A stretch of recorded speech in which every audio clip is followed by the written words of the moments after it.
अल्हम्दुलिल्लाहि व कफ़ा व सलाम अला इबादिहिल्लज़ीना इस्तफ़ा अम्मा बअदु फ़अऊज़ु बिल्लाहि मिनश शैतानिर रजीम बिस्मिल्लाहिर रहमानिर रहीम। मुअज़्ज़ज़ सामीन थे आज 3 रजबुल मुरज्जब 1445 हिजरी 15 जनवरी बरोज़ सोमवार 2024 का ये दरस कुरान इंशाअल्लाह तफसीर सूरतुन नूर आयत नंबर 27 से लेकर आयत नंबर 29 तक जारी रहेगी। आप दुआ फरमाइए अल्लाह ताला मुझे शरह सदर के साथ हक सच बयान करने की तौफीक अता फरमाए और अल्लाह ताला हमें अमल वाली बातों पर अमल पैरा होने की तौफीक अता फरमाए।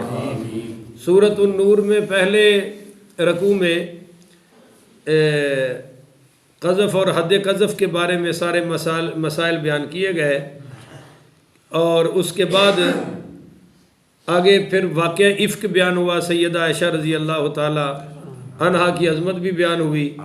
अब उसके बाद ये चीज़ें कि किसी पर ज़िना की तहमत भी न लगे और ज़िना भी न फैले, उसके क्या तरीक़ाकार इख्तियार करने पड़ेंगे कि मुआशरा पाक हो जाए, मुआशरा साफ़ रहे, हर बंदा अपने दायरे में रहे, उसके आदाब अब शुरू हो रहे हैं। इस आयत नंबर 27 से 26 से नहीं, आयत नंबर बोलिए, आयत नंबर 27 से लेकर 29 तक ये दरस है। तो 27 आयत शुरू हो रही है बड़ी कमाल की। या अय्युहल्लज़ीना आमनू, ए ईमान वालो, ला तदखुलू बुयूतन गैर बुयूतिकुम, ना दाखिल हुआ करो दूसरों के घरों में अपने घरों के अलावा, अपने घरों के सिवा। यानी जिस घर में कोई रिहाइश पजीर है, ख्वाह वो किराए पर रिहायशी है या वैसे रिहायशी है, जैसे आप अपने खुतबा को उलमा को मकान देते हैं या कोई अपने एम्प्लाई को मकान देता है आप वगैरह वगैरह, जिस हाल में भी कोई अंदर घर में रिहाइश पजीर है वो उसमें तुम दाखिल ना हो ऐ ईमान वालो। हत्ता तस्तअनिसु, जब तक कि तुम इजाज़त ना ले लो, व तुसल्लिमु अला अहलिहा, और सलाम ना कर लो घर में रहने वालों पर। पहला अदब क्या है कि इजाज़त के बगैर दाखिल है। हत्ता तस्तअनिसु, इस्तिनास कहते हैं, यानी इजाज़त तलब करो ताकि उनस पैदा हो जाए, उसको पता चल जाए कि बाहर आने वाला कौन है, बाहर कौन आया हुआ है। और जब जूँ ही वो कहे अंदर आ जाओ तो फिर क्या करना है, व तुसल्लिमु अला अहलिहा, घर वालों पर सलाम करना है। बोलो जी, घर वालों पर सलाम करना है। ज़ालिकुम खैरुल लकुम, ये तुम्हारे लिए बेहतर है। लअल्लकुम तज़क्करून, शायद तुम उसकी हिकमतों में गौर व फिक्र कर सको, शायद कि तुम नसीहत हासिल कर सको, यानी अमल कर सको। अब देखिए कि ये इस्लाम का एक बहुत बड़ा असूल है और इस वक्त पूरी दुनिया इसको फॉलो कर रही है। मुसलमानों में ही कमी नज़र आ रही है और ये ना करे। उस कमी की वजह ये है कि हमें आदाब का पता नहीं, हमारी आल औलाद को पता नहीं है। और जेड़ा को महल्ले च कंन टुटा होता है, यानी को जिन्होंने चौधरी शौधरी कहते हैं, वो अपनी तौहीन समझ लेता है। उसको पूछा जाए कि तू कौन खड़ा है दरवाजे पे या कौन है, अच्छा तेनू मेरी आवाज़ नाल नहीं पता चला। तो ये सब चीज़ें गलत हैं। अब मैं चंद बातें आपकी खिदमत में बड़ी गौर तलब पेश करना चाहता हूँ। नंबर 1, आप इस बारे में सबसे पहले ये बात ये सुने कि सैयदना फारूक आज़म पढ़ी रज़ी अल्लाह ताला अन्हु, जब सरकार दो आलम सल्लल्लाहु अलैहि वसल्लम की बारगाह मुक़द्दसा मुतहरा मुनव्वरा में हाजिर होते तो क्या कहते, अस्सलामु अलैका या रसूल अल्लाही अयदखुलु उमर, या रसूल अल्लाह आप पर सलाम हो, क्या उमर दाखिल हो सकता है? सुभान, क्या उमर को अंदर दाखिल होने की इजाज़त है? अल्लाह अकबर कबीरा। अब एक शख्स और आए और वो क्या इजाज़त मांग रहे हैं, उनके कलिमात सुनिए ज़रा गौर से। कहने लगे अस्सलामु अलैकुम अदखुलु या रसूल अल्लाह। ये बनी आमिर के कोई शख्स थे, अबू दाऊद की रिवायत है। कहने लगे अस्सलामु अलैकुम अदखुलु या रसूल अल्लाह, क्या मैं दाखिल हो सकता हूँ? तो नबी करीम सल्लल्लाहु अलैहि वसल्लम ने उसको अंदर आने की इजाज़त अता फरमा दी। बोलो भाई, उसको अंदर आने की इजाज़त है? तो नहीं, वो उत्ते वेखते ही नहीं, वो थले वेखते ने। आप सल्लल्लाहु अलैहि वसल्लम ने उसको अंदर आने की इजाज़त दे दी। और एक रवायत अजीब है, हज़रत जाबिर रज़ी अल्लाह ताला अन्हु से रवायत है कि रसूल पाक पढ़िए सल्लल्लाहु अलैहि वसल्लम ने फरमाया कि ला तअज़नु लिमन लम यब्दउ बिस्सलाम, यानी जो शख्स पहले सलाम ना करे, बोलो पहले सलाम ना करे और तुमसे दाखिल होने की इजाज़त मांगे तो उसको इजाज़त ना दो, उसको अंदर आने की इजाज़त है, यानी उसको चाहिए कि वो अंदर आने से पहले सलाम करे। तो इससे मालूम हुआ, अच्छा एक शख्स ये भी कह रहा था कि आलिजू या रसूल अल्लाह, क्या मैं अंदर घुस आऊं? आलिजू का क्या मतलब कि मैं अंदर घुस आऊं? तो नबी करीम सल्लल्लाहु अलैहि वसल्लम ने एक सहाबी से फरमाया कि इसको अदाब बताओ कि आलिजू कहने की क्या ज़रूरत है, अदखुलू कहे ना कि क्या मैं दाखिल हो सकता हूँ, लिहाजा आलिजू कहने की ज़रूरत नहीं है। तो क्या कहना चाहिए? अदखुलू, क्या मैं अंदर दाखिल हो जाऊँ? तो आपने उसको आलिजू के लफ्ज़ से मना फरमाया। अच्छा, इसी तरह एक और है कि नबी करीम पढ़िए सल्लल्लाहु अलैहि वसल्लम जब किसी के पास तशरीफ़ ले जाते तो आप दरवाज़ा खटका कर सामने खड़े नहीं होते थे, या दाएं खड़े हो जाओ या बाएं खड़े हो जाओ। मगर ये बड़ी बदतहजीबी है कि दरवाज़ा खटकाया और ऐन दरमियान में खड़े हो गए कि दरवाज़ा खोला तो सारी नज़र तो अंदर चली गई। हज़रत हुज़ैफ़ा पढ़िए रज़ी अल्लाह ताला अन्हु तशरीफ़ फरमाया और घर में एक बंदा आ गया और आकर उसने सारा इधर उधर कुछ देख लिया और देखकर कहने लगा मैं अंदर दाखिल हो जाऊं। फरमाया तू नज़र से तो पहले ही दाखिल हो चुका है, अब सुरीन के साथ भी दाखिल हो जा। सुरीन कहते हैं पिछवाड़े को। फरमाया तेरी नज़र तो पहले ही दाखिल हो चुकी है, अब अपना पिछवाड़ा भी अंदर ले आ, अब तुझे इजाज़त वाली चीज़ रह क्या गई।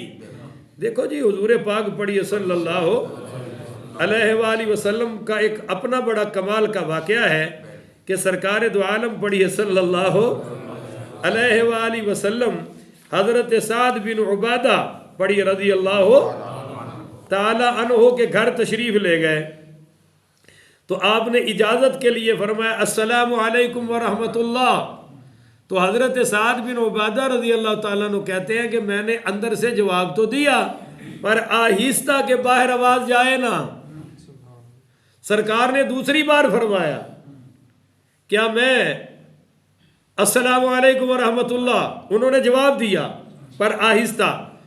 तीसरी बार सरकार ने फरमाया, इन्होंने जवाब दिया मगर, तो फिर सरकार चल पड़े। तो पीछे से इन्होंने आवाज लगाई या रसूल अल्लाह, आप किधर तशरीफ ले रहे हैं, तशरीफ ले जा रहे हैं, घर वापस तशरीफ लाए। तो सरकार ने फरमाया मैंने 3 बार सलाम किया, तूने जवाब ही नहीं दिया। तो कहने लगे या रसूल अल्लाह मैंने जवाब तो दिया आहिस्ता, मेरी ख्वाहिश ये थी कि आप बार बार सलाम फरमाते रहे और सलामती और रहमत और बरकत मुझ पर और मेरे घर पर नाजिल होती रहे। मगर सरकार दो आलम पढ़िए सल्लल्लाहु अलैहि वसल्लम ने अपने अमल मुबारक से क्या बताया कि 3 बार इजाज़त लो, अगर 3 बार के बाद इजाज़त नहीं मिली तो फिर इजाज़त लेने की ज़रूरत है नहीं है। अब ये मेरी रिहाइशगाह का ये जो पहला सीढ़ियों वाला दरवाज़ा ये लोहे का है। पिछले दिन को खातून ने दम करवाना था, माँ जी थी वो, इतना खटकाया दरवाज़ा कि वो मैं अपने कमरे के अंदर मुझको गुस्सा चढ़ गया और मैंने जूती भी नहीं पहनी क्योंकि वो बार बार खटका रही है और बस ही नहीं कर रही।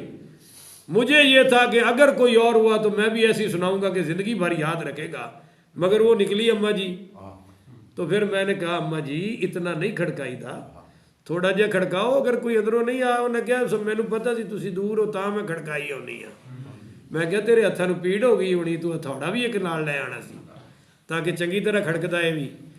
तो बहरहाल मैंने उनको फिर समझाया सारा मसला। मैंने कहा अम्मा जी 3 बार खटकाते हैं फिर दोबारा खटकाने की ज़रूरत है नहीं, मैं बड़ी दूर से आई हूँ। मैंने कहा आप बाहर मुल्क से भी आई हूँ, अदब तो यही है, या तो टाइम लेकर आती ना तो मैं पाबंद होता। जब आपने टाइम लिया ही नहीं, अपनी मर्जी से जब चाहे आ गए, तो फिर आदाब क्या है कि 3 मरतबा खटकाओ और उससे ज़्यादा खटकाने की ज़रूरत है नहीं। सरकारे तो आलम पढ़िए सल्लल्लाहु अलैहि वसल्लम घर में है और एक सहाबी ने देखा। अब यकीनन उस सहाबी ने तो देखा अदब के लिहाज से, मोहब्बत के लिहाज से, ज़ियारत रसूल के लिहाज से, मगर सरकार दो आलम सल्लल्लाहु अलैहि वसल्लम जब बाहर तशरीफ़ लाए तो आपने उसको फरमाया कि भाई मसला ये है कि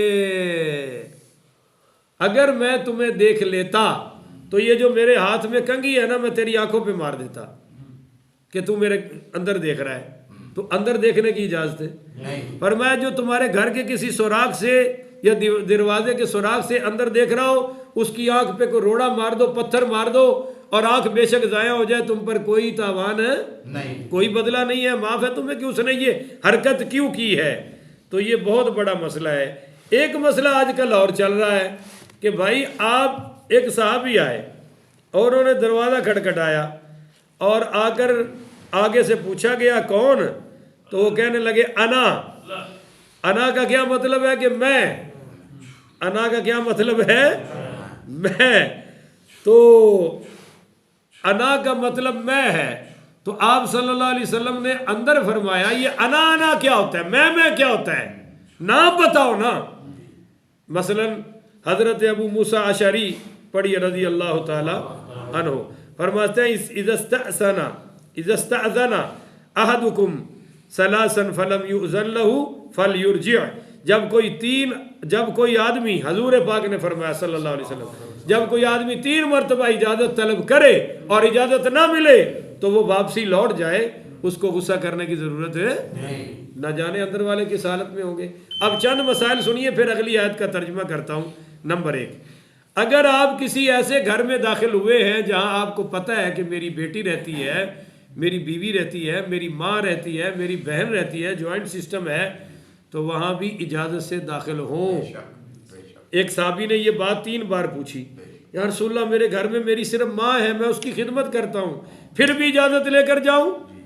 तो आपने तीसरी मरतबा फरमाया क्या तू अपनी माँ को बरहना हालत में देखना पसंद करेगा? नहीं जी। फरमाया फिर इजाज़त लेके जा।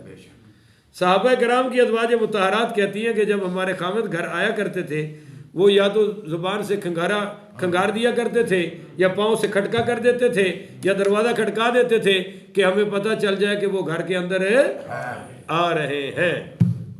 क्यों? एक सहाबी तो कहते हैं कि भाई इसलिए कि हो सकता है कोई और खातून घर में बैठी हो और बेपर्दगी का इस्तेमाल है ना हो, कोई और खातून हो सकता है बैठी हो और वो वैसे ही बैठी हो, दुपट्टा उतरा हो, क्योंकि ख़वातीन आपस में बैठी हैं, पता नहीं किस हाल में बैठी हैं। तो अपने घर में भी ज़रा दस्तक दे के जाओ और इजाज़त लेकर दाखिल होना चाहिए। दूसरा मसला, आजकल लोग फ़ोन करते हैं और ये बड़ी बुरी आदत है, बड़ी ही गंदी आदत है। इतनी तकलीफ़ होती है ना, मुझे तो चूँकि बहुत सारी कॉलें आती हैं और मेरे साथ ये बहुत बार होता है, बल्कि रोज़ाना ही तकरीबन हो जाता है, तो बड़ी तकलीफ़ होती है भाई। एक आदमी साल बाद भी फ़ोन करेगा और वो कहेगा जी पहचाना मुझे, समझ रहे हो? अब ये बड़ा इम्तिहान होता है। और अगर आगे बंदा कहे नहीं पहचाना तो लो जी फिर कादियाँ मोहब्बत हुई, कादा फिर प्यार है। बंदा पूछे भी तू क्यों मेरा मुर्शिद है, तू शेखुल हदीस है, मैंने तुमसे कोई सबक पढ़ा है, कैसे तुम्हें याद रखूं? और पहचान कराने के लिए ये कहना चाहिए कि मुझे पहचाना, या नाम बताना चाहिए? क्या बताना चाहिए? बोलो ना। नाम नहीं बताएंगे, वो जी मुझे पहचाना, मैं कौन बोल रहा हूँ। एक और ड्यूटी है भाई, जब एक बंदे का पूरे मुल्क में राब्ता है तो वो सारे मुल्क के नंबर कैसे फीड कर सकता है? बाहर मुल्क से कालें आ रही हैं और जी आपने फिर मेरा नंबर फीड नहीं ना किया, भाई कैसे फीड करे? आपने जो कॉल करने का एहसान कर ही लिया है तो बस ठीक है, फिर कर लेना। हमें ज़रूरत होगी तो हम नंबर लिख लेंगे, नहीं तो फिर कोई ज़रूरत है नहीं। पर ये एक अजीब बद तहजीबी चल पड़ी है कि 4 साल बाद फ़ोन करके, 6 माह बाद फ़ोन करके पूछेंगे मुझे पहचाना? लो जी तुम मैं याद ही नहीं रहता। भाई तुम्हें याद रखने की ज़रूरत ही क्या है? तुम ये इम्तिहान लेते ही क्यों हो? तो ये बहुत बड़ी ज्यादती है और बड़ी बदतहजीबी है।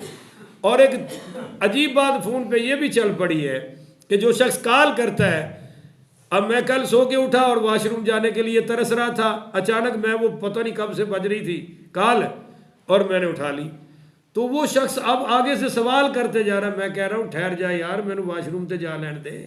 वो नहीं जी बस एक मसला और रह गया, वो एक मसला और करते 6 मसाइल बयान कर चुका है और मैं खड़ा हूँ कि मुझे अंदर दाखिल होने दो। अखीर मैंने बंद कर दिया और फिर बाद में कहने लगा जी ये मौलवियों के अखलाक ठीक नहीं होंगे। मैं क्या मेरा भावें पीछे निकल जाए, अखलाक ठीक होना चाहिए। तो ये जो अखलाक के मयारात हमने खुद मुकर्रर कर लिए हैं पैमाने, और उन्हीं पैमानों पर उलमा को ज़ुआमा को अपने कायदीन को लाना चाहते हैं, ये भी बदतहजीबी है, अखलाकियात के ख़िलाफ़ है। अल्लाह इससे भी हमें महफूज फरमाए। अब आपको एक और अजीब बात बताऊँ। हज़रत अब्बास पढ़िए रज़ी अल्लाह ताला, कौन है ये? नबी करीम सल्लल्लाहु अलैहि वसल्लम के चचाजाद भाई, हाशमी हैं, सादात में से हैं। और जब ये किसी हदीस की ताकीक के लिए किसी अंसारी सहाबी के पास जाते तो दरवाज़ा खटकाते भी नहीं थे। बोलो, दरवाज़ा खटकाते भी नहीं थे। दुख होता है यार, वैसे तो कहते हैं अल्लामा साहब, इमाम साहब, खतीब साहब, और अगो मौलवी साहब ना मिले, ये केड़ा मौलवी रख लिया जे, कितों लेके आए हो, मिलता ही नहीं, मैं बुलाया थे आया ही नहीं। तू खड़ोंदा गौसे आजम, तू बुलाया तो फिर की? मैं क्या तेरे कैदी रखे हुए हैं कि जो तू बुलाए तो नौकर हाजिर होया हो तेरी खिदमत से? चूँकि दिल में अदब तो होता नहीं, एहतराम तो बस ज़ुबानों पे होता है, खतीब साहब, इमाम साहब, शाह साहब, फलां साहब, दिल में तो वही नौकर और कमी से भी कम समझते हैं। लिहाजा कोई थोड़ी सी टकराव की बात हो जाए फ़ौरन माइनस कर देंगे, फ़ौरन ज़ीरो पे ले आएंगे, ये कर दिया जी, वो कर दिया। ये सब अपने बदतहजीब, बदतमीज़ और बद अखलाक होने की निशानी है। अगली आयत में यही मसला आ रहा है, बस ये सुन लो। हज़रत अब्बास पढ़िए रज़ी अल्लाह ताला अन्हो जब किसी अंसारी सहाबी से हदीस का इल्म हासिल करने, तहकीक करने जाते तो दरवाजे पर बैठ जाया करते थे, खटकाते। और जब वो निकलते और देखते कि हज़रत अब्बास बैठे हुए, अब्दुल्लाह इब्न अब्बास बैठे हुए हैं, हजूर के चचाजाद भाई, तो वो तड़प जाते थे कि हजरत आप तो सरकार के भाई हैं, हाशमी खानदान के चश्मो चराग हैं, आले रसूल है, सैयद हैं, आप दरवाजे पर बैठे हुए। तो सुनिए सैयदना अब्दुल्लाह इब्न अब्बास रज़ी अल्लाह ताला अन्हु का जवाब कि हा कदा उमिरना अन नतलुबल इल्म, फरमाया हमें इल्म हासिल करने का यही तरीका सिखाया गया है। ये नहीं है कि हम पहुँचे तो उलमा पहले हमारी खिदमत में लाइन हाजिर हो, लाइन सर्विस जारी हो, मौलवी साहब खड़ा हो, फिर चौधरी साहब आके बैठे, पता चले जी चौधरी साहब हैं, आए हैं, अब मौलवी साहब पहले बैठे हुए हैं। ये सब गैर मुहज़्ज़ब बातें हैं। अब अगली आयत समझिए, आयत नंबर 28, फरमाया फ़इल्लम तजिदू फ़ीहा अहदन, फिर अगर ना पाओ उन घरों में से किसी को जो तुम्हें इजाज़त दे, तो फ़ला तदखुलूहा, तो तुम उसमें दाखिल ना हो।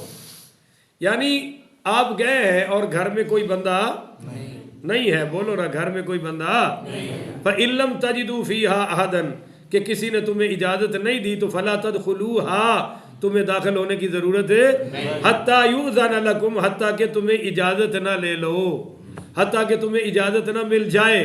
तो जब तक इजाज़त ना मिले तुम्हें अंदर दाखिल होने की ज़रूरत है। अच्छा, अगर कोई अंदर है, हम इजाज़त ले रहे हैं और वो कहे कि मैं इस वक्त तुम्हें मिल सकता नहीं, तो बड़ा गुस्सा चढ़ जाता है। ओ जी मैं गया तो आप मिले ही नहीं। हाय हाय, कुरान ये कह रहा है वह इनकी लकुम मुरजिऊ, अगर कहा जाए तुम्हें कि वापस चले जाओ तो फरजिऊ, वापस चले जाया करो, बोलो वापस हुआ अज़का लकुम। ये तर्ज मुआशरत बहुत पाकीज़ा है तुम्हारे लिए। ना जाने अगला किस हालत में है, किस हाल में है, इस वक्त वो मुलाकात करने की हालत में है, वो ना जाने किस टेंशन में है तो सही घर में, पर वो कह दे कि इस वक्त चले जाओ मैं मिल सकता नहीं। हाँ, ये होता है कि अमूमन बड़े लोगों को लोग ऐसी बात करते बोलो तो सही ना। पीर को भी पता चल जाए ना, पीर साहब ने गरीबों के लिए तो दिन मुकर्रर कर रखा है, इतवार को आ जाओ, सोमवार को आ जाओ, फलां से फलां टाइम तक। मगर को कर्नल आ जाए, जनरल आ जाए, रिटायर्ड जस्टिस आ जाए, तो फिर पीर साहब छलांग मार के नीचे आ जाता है। कोई समझ रहे हो कि नहीं समझ रहे हो? इन्हां पीरां दी वारी अखां ते पट्टी बन लेंदे हो, इन्हां दे करतूत तुहानूं नज़र नहीं आउंदे कि गरीबों के लिए वक्त मुकर्रर कर रखा है। और अगर मुरीद खाता पीता हो तो पीर माशाल्लाह छलांगा मार के आउंदा है। और गरीब की बारी क्या कहता है कि हजरत पीर साहब की तबीयत ठीक नहीं, और भाई इसकी नीयत ठीक नहीं, तबीयत तो ठीक है। तो पीरों को और बड़े लोगों को ऐसा करने की ज़रूरत है? हाँ, अगर वाकई कोई आया, चाहे कोई भी हो, गरीबों के साथ तो ऐसा होता है, खाते पीते लोगों के साथ ऐसा कोई करता नहीं कि वो अंदर से कह दे कीला लकुम मुरजिऊ के भाई चले जाओ, तो फर्जिऊ लकुम फर्जिऊ हुआ अज़का लकुम, तो लौट आओ, ये तुम्हारे लिए बड़ी पकीज़ा बात है।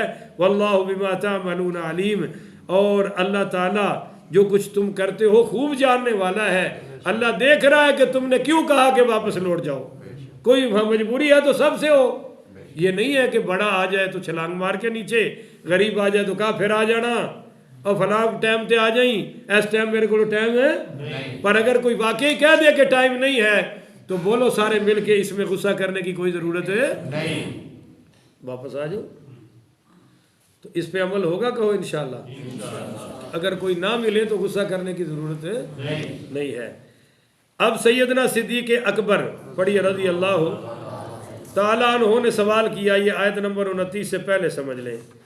सवाल ये था कि या रसूल अल्लाह, हम सफ़रों में होते हैं, तिजारत पे जाते हैं, तो लोगों ने ऐसे वो आरामगाह बनाई होती हैं, मुसाफर खाने बनाए होते हैं, तो उनमें भी क्या इजाज़त की ज़रूरत है? तो उस पर यह आयत उतरी कि लैसा अलैकुम जुनाहुन अन तदखुलू बुयूतन गैर मस्कूनतिन फीहा मताउल लकुम, कोई हरज नहीं है तुम पर अगर तुम दाखिल हो ऐसे घरों में जिनमें कोई आबाद गैर मस्कूनतिन, कोई आबाद नहीं है, फीहा मताउल लकुम, जिनमें तुम्हारा सामान रखा है, वल्लाहु यअलमु मा तुबदूना व मा तक्तुमून, अल्लाह जानता है जो तुम जाहिर करते हो और जो तुम छुपाते हो। छुपाने वाली चीज को भी अल्लाह जानता है, और बोलो भाई जाहिर करने वाली चीज को भी अल्लाह जानता है। तो सामीन ये है कि मसलन अब एक होटल है तो उसमें तो इजाज़त लेकर दाखिल होने की ज़रूरत है नहीं है। पंप है, पेट्रोल पंप है, तो उसमें भी दाखिल होने की ज़रूरत है, इजाज़त की ज़रूरत है। मुसाफर खाना बना हुआ है, कोई ज़रूरत नहीं है। आपकी दुकान है, वो है ही कस्टमर्स के लिए, तो उसमें तो इजाज़त की ज़रूरत है नहीं। मगर एक मसला याद रखें कि होटल में या मुसाफिर खाने में या पेट्रोल पंप में या आपने अपनी दुकान में, फैक्ट्री में कोई ऐसा कमरा मखसूस बना रखा है जो सिर्फ आपके बैठने के लिए है, तो वहाँ किसी को बगैर इजाज़त दाखिले की इजाज़त है? वहाँ तो इजाज़त लेनी पड़ेगी। मगर जो वैसे पब्लिक बेस है, पब्लिक प्लेस है, उनमें दाखिल के लिए इजाज़त की ज़रूरत है। मसलन आप एयरपोर्ट जाना चाहते हैं तो एयरपोर्ट में एंट्री के लिए तो इजाज़त की ज़रूरत नहीं, पर वहाँ अगर कोई ऐसा कमरा है, ऑफिस है जो उनका मखसूस है, तो वहाँ बगैर इजाज़त दाखिल होने की इजाज़त है, वहाँ इजाज़त ले लो। तो ये एक मसला आ गया। हाँ, तुम्हारा सामान पड़ा हुआ है किसी घर में और घर वाला वहाँ नहीं है, तो तुम इजाज़त ले सकते हो, दाखिल हो सकते हो, क्योंकि तुम्हारे पास भी तो एक चाबी है ना। अब जहाँ मेरी गाड़ी खड़ी है वहाँ एक चाबी मेरे पास है, मैं जब चाहता हूँ मुझे उनकी तरफ से इजाज़त है कि आप जब चाहे गाड़ी निकाल लें, जब चाहे गाड़ी खड़ी कर दें। तो मुझे रात को भी ज़रूरत पड़ती है, तो चूँकि चाबी मेरे पास है, अब वहाँ इजाज़त लेने की ज़रूरत है। और अगर वो ये कह दे कि हमारी इजाज़त के बगैर आप ताला नहीं खोल सकते, तो फिर इजाज़त लेना ज़रूरी है। फिर मैं बगैर इजाज़त के बोलो भाई जा सकता नहीं है। तो ये हैं वो सारे मसाइल। अल्लाह ताला हमारी ये क्यों बयान हो रहे हैं कि जानवरों की तरह घरों में मुंह उठाकर आना जाना, बोलो भाई इसकी इजाज़त है नहीं है। इसमें सिर्फ गैर बिरादरी वाले दाखिल हैं या अपने भी दाखिल हैं? थोड़ी ऊँची बोलो ना। ये तो नहीं है ना कि कोई बाहर चला जाए तो माशाल्लाह बीवी दे भाणजे आ रहे ने जी, बीवी दे भतीजे आ रहे ने जी, खावन दे भाणजे आ रहे ने जी, खावन दे कज़न आ रहे ने, बीवियाँ दे कज़न। तो ये तो जानवरों वाली माशरत हो गई। इसमें इस्लाम कहाँ है? इसमें इस्लामी मुआशरत कहाँ है जी? देवर आ रहा है जी, जेठ आ रहा है जी, इन सब से इसी तरफ पर्दा फ़र्ज है जिस तरह गैरों से पर्दा फ़र्ज है, बल्कि इनसे तो गैरों से भी ज़्यादा फ़र्ज है, क्योंकि गैर इतनी जल्दी इज़्ज़त का कातिल नहीं बनता जितनी जल्दी अपने बनते हैं। और ये सारे करिश्मे अपनों के ही ज़ाहिर हो रहे हैं जितने मुआशरे में हो रहे हैं। इसलिए इस्लाम की पाबंदियों को अपनाओ। जब हजूर पाक सल्लल्लाहु अलैहि वसल्लम ने फरमाया तुम्हारे बच्चे 7 साल की उम्र को 10 साल को क्रॉस कर जाएं तो बिस्तरे जुदा कर दो, बोलो बिस्तरे जुदा कर दो। और 16 साल का लड़का 15 साल का मेरे पास आया और कहने लगा जी मैं अपनी वालदा के साथ सोता हूँ। उसकी वालदा भी मेरे पास आई तो मैंने कहा ये क्यों सोता है? उसने कहा जी डरता है ये। मैंने कहा इस उल्लू के पट्टे को 10-10 जूतियाँ लगाओ, सारा डर निकल जाएगा। डरता तो इसलिए है ना कि कोई शय लगती नहीं, कोई 4-5 लगन तो डर खत्म होएगा या नहीं होएगा। तो मैंने कहा भाई ये किसी सूरत भी जायज़ है? ओ जी बेटा है मेरा। आगे से वो बोली, मैंने कहा बेटा तेरा हो या पोता तेरा हो या नवासा तेरा हो, ये तेरे साथ सोने की इजाज़त है। इसी तरह भाई भाई के साथ भी नहीं सो सकता और बहनें भी आपस में। खुदा के लिए ये इस्लामी मुआशरत है, इसको घरों में लाओ ताकि हमारी दुनिया भी महफूज हो जाए, आखिरत भी महफूज हो जाए। अल्लाह ताला से दुआ है अल्लाह मुझे और आपको इन अहकामात पर अमल करते हुए ज़िंदगी गुजारने की तौफीक अता फरमाए। आखिर वदावाना अनिल हम्दुलिल्लाहि रब्बिल आलमीन।